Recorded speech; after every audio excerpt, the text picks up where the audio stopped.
Does anybody have questions? Anybody? You, sir. It seems to be a movie that happens in a complete bubble. You know, it's not the real world. It's a kind of, you know, little romantic kind of story that you're telling.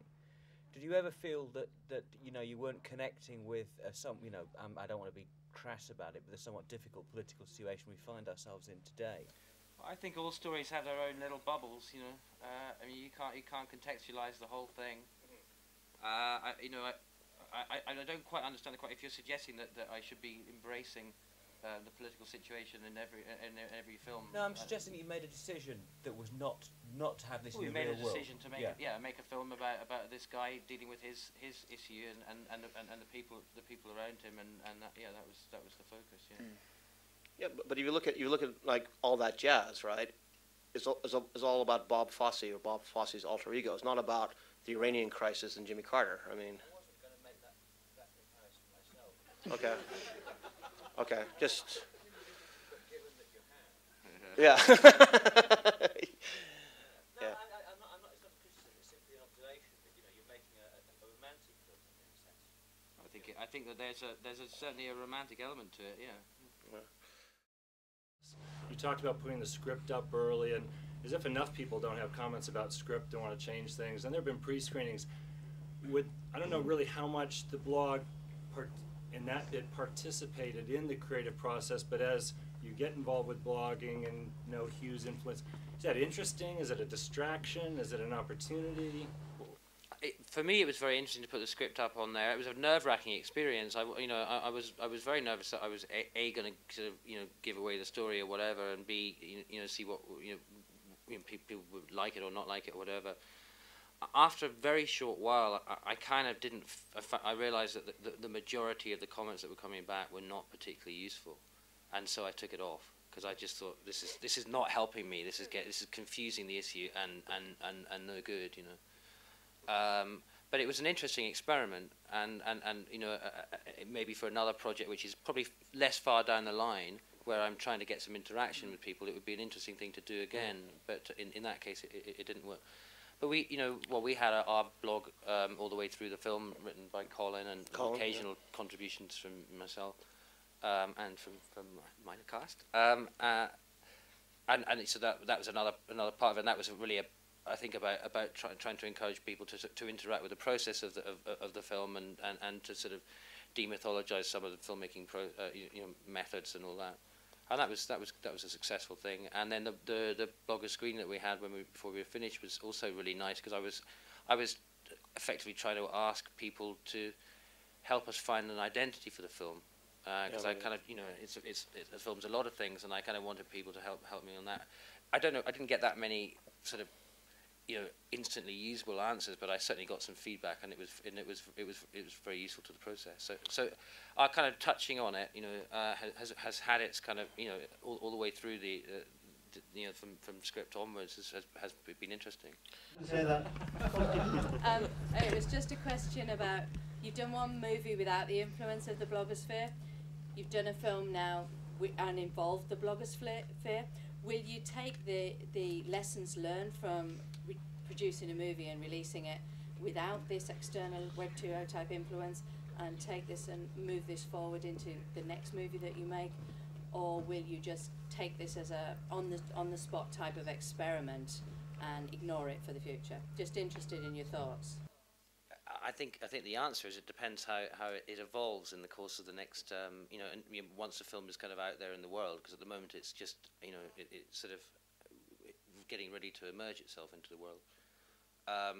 But I think it'd be foolish not to take some lessons from it, and you know, and naturally, if there are ways that we can take it further the next time, then I'd be very interested in doing so. To me, there's a theme between young Adam and Hallam Foe, and that's the development of the relationship between man and woman, and also just development of characters. And I find it very, very real and genuine the way that you portrayed it. Is that something that you want to continue in future movies? I'd say yes. I mean, I'm quite keen on those elements of the films that I've been allowed to make. So yeah, if I can, I'll carry on doing that. Yeah. I was fortunate to see the previous screening you did, and it was, as you say, probably kind of rough in terms of sound. And where did you come up with the idea for the credits, given you've got a cartoonist sat near you? Well, David Trigger, who's the guy that designed the credits, is an artist based in Glasgow, and we've worked with him before. He did a little poster for a short film many years ago, and we felt early on that we wanted to do something interesting with the credits, and it was sort of an idea that I shared with my editor, Colin Money, and we just thought we'd approach him, showed him a very early rough cut of the film, and he came up with this idea, this sort of theme of the bird flying the nest and all that, which interestingly, when we showed Franz Ferdinand the band the film much later on, they sort of came up, they took the same theme from it in their song. And Dave just, he drew the storyboards, and we kind of went, great, we'll go for it. This question's more about influences, because I was sort of picking up on, other films that have an outsider on the fringes of British society, like, say, Kes or Little Voice or Billy Liar.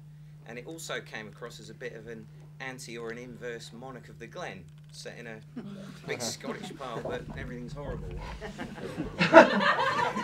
So we have Alistair Mackenzie, the audience, by the way. Right. Well, I was just wondering, actors and director, if any of those influences are in there, or if not, what did you pick up?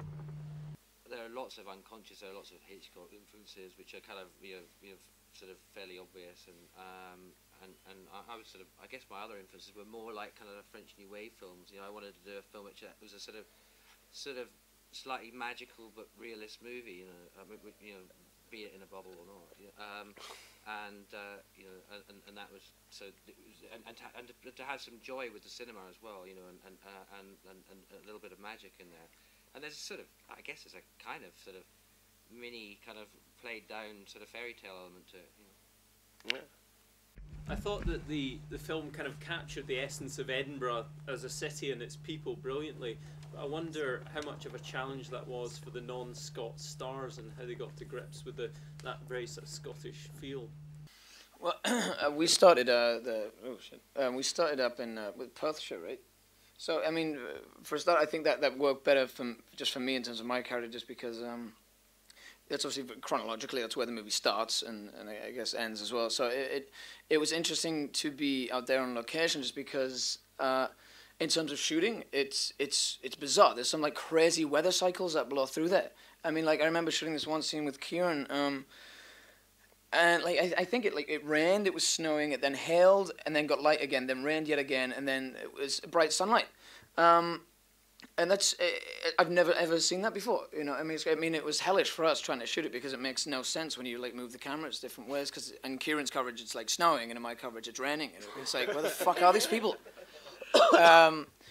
But I mean, just in terms of that, just being out on the land, being nearby a loch and stuff, and getting to grips with David and getting a routine of shooting and stuff, and honing the accent and getting the accent on camera and stuff, and getting that down was really important. So by the time I got to Edinburgh and started working in the hotel, I felt let's say slightly more comfortable and not so intimidated doing the accent and pretending to be this Scotsman around so many other Scotsmen. Anything?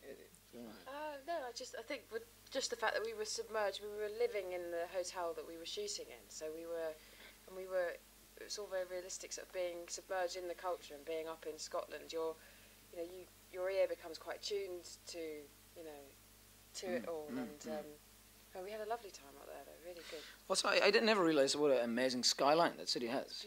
Oh, yeah. Until you really get up there, like a lot of buildings are very Gothic looking and quite dark too, and it's kind of interesting. I never expected that, just reading from the script, but when you actually really get up there and really see it,